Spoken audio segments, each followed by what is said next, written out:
김용남 후보가 그야말로 동네 북이 돼 가고 있군요. 자, 평택을 선거 지금 김용남 후보가 대체로 앞서가고 있다. 뭐 이런 인식이 있기 때문에 후발주자들이 지금 공격하는 거 아니겠어요? 지금까지 총 9번의 평택을 여론조사가 실시됐는데 결과는 계속 비슷했습니다. 모두 오차 범위 안에서 김용남과 조국이 각축을 벌였는데 단 1%라도 앞서는 조사 결과를 갖고 이기고 지는 그 경우의 수를 따져봤는데 김용남이 9번의 여론조사에서 7번 앞서는 걸로 나왔고 조국은 2번 앞서는 걸로 나왔습니다. 자, 그러나 7번 플러스 2번 여론조사 두 사람의 격차는 모두 오차 범위 아니었습니다. 자, 이 가운데 김용남 후보가 30%가 넘는 여론조사, 경인일보 한국갤럽 조사가 하나 있고요. MBC 코리아 리서치 조사가 또 하나 있습니다. 자세한 내용은 중앙선거 여론조사 심의위원회 홈페이지 가시면은 보실 수 있는데요. 자, 30%가 넘는 조사 결과도 나왔단 말이죠. 이거 어떻게 봐야 할지 김두일 작가와 함께하겠습니다. 김 작가님 나와 계시죠? 네, 안녕하십니까. 김두일입니다. 예, 제가 대략 평택을 최근 여론조사 흐름을 살펴드렸는데 이거 뭐 김용남 후보가 승기를 잡았다고 볼 그런 흐름이라고 보세요? 네, 저는 그렇게 보고 있습니다. 아, 왜냐하면 예, 30%라고 하는 숫자는 네, 하나의 벽을 뚫고 간 거거든요. 예. 교착 상태에 대한 벽을 뚫은 것이다. 지금 조국 후보가 방금 말씀하신 2번에 이긴 것들이 뭐 일부 AR에서 튀는 거가 있었지만 그럼에도 불구하고 30%를 넘긴 적은 단 한 번도 없었고요. 네네, 네, 김용남 후보는 그 전화 면접 방식의 갤럽이나 아니면 코리아 리서치 같은 조금 더 정확한 통계가 나오는 여론조사 방식을 통해서 이렇게 30%가 이제 2번 다 넘는 게 나왔죠. 네. 네.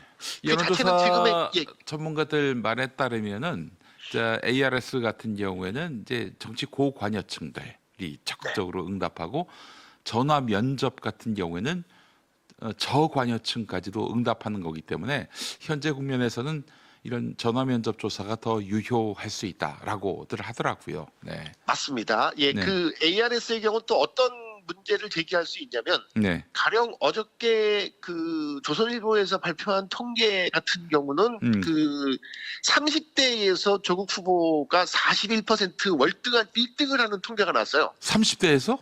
네, 30대에서 그 그럴 이상이잖아요. 리가. 네, 그래서 이제 ARS의 경우는 내가 전화를 받아갖고 얼마든지 그 나이나 이걸 속일 수가 있습니다. 아무리 이제 그 이동통신사의 안심번호를 받는다 하더라도 중간중간에 이제 해당되는 어떤 내용이 있어야지 계속 조사가 진행되는 거잖아요. 네. 따라서 뭐 역선택이든 나이를 속이는 것이든 아니면 뭐 정당에 대한 성향이든 그래서 보편적으로 조국혁신당이 우리가 알고 있는 지지율 통계가 뭐 한 2%에서 뭐 3%를 넘기는 적이 거의 없는데 네. 왜 하필 거기서만 뭐 8%가 나느냐? 튀는 조사다라고 볼 수가 있겠죠. 네. 아, 그래요. 알겠습니다. 하여튼 지금 김용남 후보가 앞서가고 있는 흐름이다. 이렇게 정리를 해주셨습니다. 자, 그런데 말이죠. 지금 이런 얘기가 나와요. 어제 그 김어준의 겸손은 힘들다 뉴스공장에 나온 정청래 민주당 대표. 여긴 왜 나갑니까? 하여튼 나가서 단일화를 할 수 있을 것처럼 얘기했단 말이죠. 이거 어떻게 봐야 될까요? 기본적으로 정청래 대표가 나간 것은 지금 이제 전북에서 똥줄이 타기 때문에 나갔다고 보고 있는데 자꾸 이제 제가 어제 그 방송을 저도 지켜봤는데 김어준 씨는 이 정청래 대표의 전북에 대한 버프보다는 계속 평택 얘기만 집요하게 물어보고 있는 가운데 나온 얘기였어요. 네. 자, 이제 뭐 그런 상황이었고 뭐 당연히 그 이게 뭐 우리 모두가 이제는 다 알지 않습니까? 지금 평택의 조국 후보 출마부터 시작해서 다자구도 네거티브 맨 마지막에 단일화가 안 됐을 때 플랜 B까지는 모두 팀 김어준의 설계다라고 저는 바라보고 있거든요. 그러니까 5월 18일에 그 박시영 씨하고 나와서도 계속 단일화하지 않으면 큰일 난다라는 식으로 떠들었어요. 김어준이. 맞습니다. 그 이유는 지금 우리가 방금 전에 얘기했던 맥락에서 보면 될 것 같아요. 즉 선거의 어떤 그 추세가 그들이 예상했던 것만큼 조국 후보가 지지율이 안 나오는 겁니다. 그리고 그 엄청난 네거티브를 두들겨 맞으면서도 김영남 후보가 먼저 30%를 뚫고 올라갔다는 거에 대한 이제 초조함. 그러면 이제 뭐 플랜 A야 당연히 본인들이 이기는 계획을 세웠겠지만 플랜 B는 그게 이렇게 지지율이 역전되지 못하는 상태에서 어떤 것을 해야 될지에 대한 고민적 차원에서 이제부터는 단일화에 대한 밑밥도 깔아놓을 수밖에 없는 상황이다. 라고 이제 그렇게 계획을 세워놨겠죠. 네.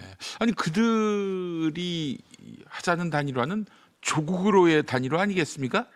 그게 플랜 A입니다. 그러니까 그래서 지금 그 네거티브에 대한 공세가 점점 더 집요하고 아주 심하게 진행되고 있고 그 정춘생 의원 같은 경우에는 뭐 김용남 후보를 끊임없이 악마화하던데 아니 이게 단일화를 하겠다는 사람들의 태도인가 하는 생각이 들어요. 그들이 항상 늘 두 가지 상반된 얘기를 동시에 하는 건 늘 해왔던 거죠. 가령 호남에서 뭐 무슨 그 매기론을 이야기하면서 무슨 민주당을 두들기면서 그러면서도 단일화에 대한 얘기를 하고 있고 어느 한쪽의 의원은 김영남 후보를 비토하면서 조국은 뭐 또 비토도 하면서 무슨 단일화 내지는 통합을 해야 한다라는 아주 모순된 얘기를 하고 있는 게 저분들의 종특 같아요. 종특. 예. 네, 그런 상태인 거죠, 뭐. 네. 그래요. 자, 그러면은 우리 김 작가님 보시기에는 그 플랜 B, 그러니까 조국이 대승적으로 양보하고 김용남의 손을 들어줄 가능성도 있다고 보십니까? 그게 이제 마지막 라스트 출구 전략입니다. 이게 이제 사실 이석현 평론가가 주장해 왔던 것이기도 하고요. 네. 그 저는 이제 그 전에 가기 전에 이제 한 번 더 그러니까 지금 네거티브 다음에 현 단계에서 평산의 그분의 등판 시기가 저도 초입기에 들어갔다고 보고 있어요. 문재인 전 대통령이 등장한다. 그래서 단일화를 주선한다. 그렇죠. 그러니까 아니 뭐 당연히 문재인도 조국으로의 단일화를 원할 텐데 그 양반이 나선다는 것 자체가 이게 뭐 김용남이 될 수도 있는 그런 단일화는 아닐 거 아니에요. 당연히 이제 뭐 단일화를 하게 된다 그러면 여론조사 방식을 이야기할 거예요. 그러면은 지금 조국, 박시영 등이 그리고 있는 계산은 예를 들어서 단일화 여론조사를 했을 때 당명을 뺀 누가 민주진영에 적합한 후보이다. 뭐 1번 김영남, 2번 조국 혹은 뭐 1번 조국, 2번 김영남 이런 식으로 그냥 네임 밸류만 갖고 그 여론조사를 하는 방향으로 마지막까지 이제 한번 방향을 잡아보려고 할 거예요. 그리고 이제 그 과정에서 그래서 최근에 조국 후보가 이제 뜬금없이 지난 주말부터 자신이 국회의원이 돼야만 민주당과 뭐 통합과 화합을 할 수 있고 뭐 합당을 전제로 둔 얘기를 하고 있고 5기 민주정부를 얘기하고 있는 거죠. 그게 이제 제가 그때 김영민 TV에서 이야기했던 상상 임신이 아니라 상상 합당에 대한 얘기를 했죠. 자, 조국 후보는 지금 상상 합당에 이어서 그 합당된 그 이 통합민주당의 이제 대권 후보까지 이미 머릿속에 생각하고 있는 건데 그건 그의 상상력뿐만이 아니라 그 상상력을 가지도록 만든 사람들이 있고 그런 그의 어떤 이상한 허황된 꿈을 갖도록 만든 사람이 저는 김어준과 문재인 대통령이다라고 보고 있는 겁니다. 그래요. 팀 김어준, 범 문재인, 늘 제가 이야기했던 바 아니겠습니까? 그래서 그렇게 진행을 하다가 그럼에도 불구하고 당연히 뭐 김영남 후보 측에서는 그걸 받을 리가 없죠. 여론조사를 지금 유희동 후보가 황교안 후보와 같이 단일화를 해도 이기는 걸로 나와요. 어쨌든 이쪽에서는. 그러면 이제 이 상태에서 다음 주 수요일까지가 이제 여론조사는 계속 공표가 될 거고 저는 더 차이가 벌어질 거라고 봐요.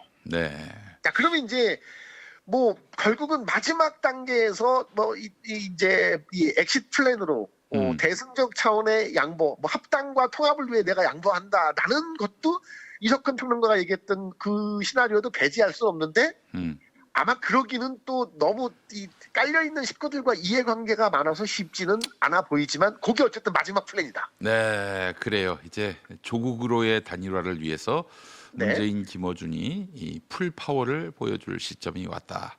거의 풀 발기 할 때입니다. 지금부터. 알겠습니다. 김도일 작가님 오늘 말씀 잘 들었습니다. 감사합니다.